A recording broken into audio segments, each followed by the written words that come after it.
Қауын адамзаттың ежелден бірге жасасып келе жатқан сүйікті жемістерінің бірі. Ол денедегі майды табиғи жолмен ыдырататын бірден-бір жеміс болып табылады. Атап айтқанда, ағзадағы жаман холестеринді, мал майларынан қалған қалдықтарды шығаруға асқазан, бауыр, бүйрек жұмыстарына көмектеседі. Армысыздар көрермендер, қауынның адам ағзасындағы 9 түрлі дерттен айықтыратын мен сіздерге айтып беретін боламын. Бірінші, қауынның қабығын сығып алған шырынын қан ағып тұрған танауға тамызсаңыз, көп ұзамай аққан қан тоқтайды. Екінші, бір жеріңіз сырылып немесе ұрылып көгеріп қалса, қауынның қабығын ішіне қарата жапсыра салыңыз, тез жазылатын болады. Үшінші, жұтқыншақ без ісініп, қолқа демікпесі қысатын болса, қабығынан алып, ауырған жердің сыртынан компресс жасаңыз. Төртінші қасиеті, көз жиегіне сыздауық шықса, қауынның жұмсақ жерінен алып, оны сәл қыздырып, соның буына ұстаңыз.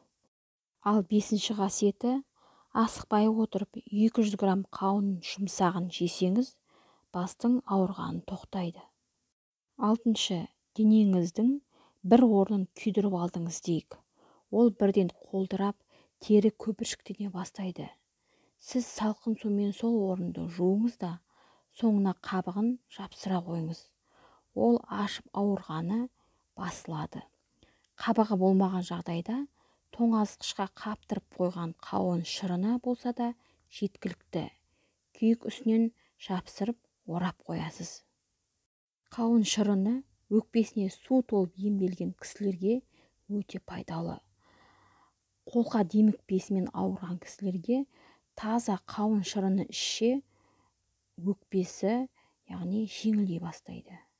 Сегізінші қасиеті, қауын шырынын петрушкамен қосып ішсе, бүйректегі тасты шығаруға көмектеседі.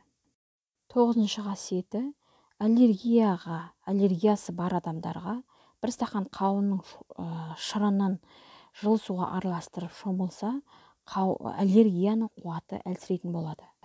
Қатар қауынды басқа тағамдармен қосып жеуге болмайды. Ашыған сүт, немесе сүт, жұмыртқамен қосып жесе, ол кейін аллергия тудыруы мүмкін.